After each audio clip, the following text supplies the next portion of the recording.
আস্থা ও বিশ্বাসের মূল নীতি পুনরায় বহাল করতে হবে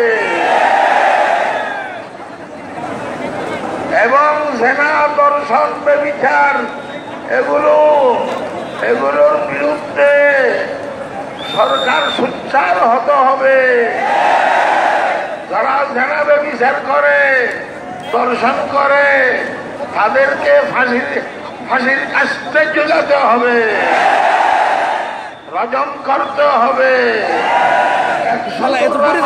হবে। আয-যানিয়াতু ওয়াজ-যানি ফাজলিদু কুল্লা ওয়াহিদিন মিনহুমা, এই আয়াতের হুকুম জারি করতে হবে। আমরা শান্তি চাই, আমরা শান্তি শৃঙ্খলা চাই, আমরা চাই আমাদের সরকার আরো 100 বছর থাকুক। কিন্তু আমাদের এই দাবি দেওয়া, ইসলামের এই দাবি দেওয়া পুরো করিয়ে থাকতে হবে। কোরআনের এই দাবি দেওয়া পুরো করিয়ে থাকতে হবে। আমি আর কি বলবো, আপনাদের এই মজমাতে গিয়ে আমার খুশিতে অন্তরটা ভরে গেছে। আমি শুকরিয়া আদায় করতেছি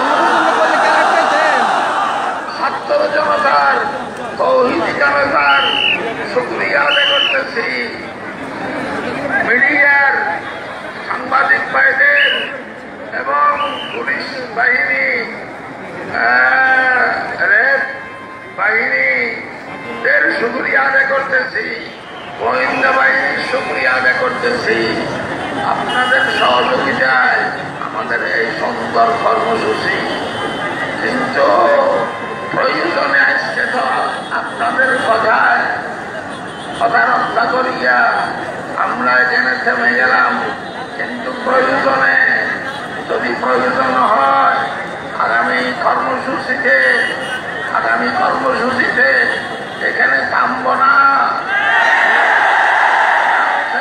ফ্রান্সের দূতাবাসকে টুকরা টুকরা করিয়া ছাড়ব।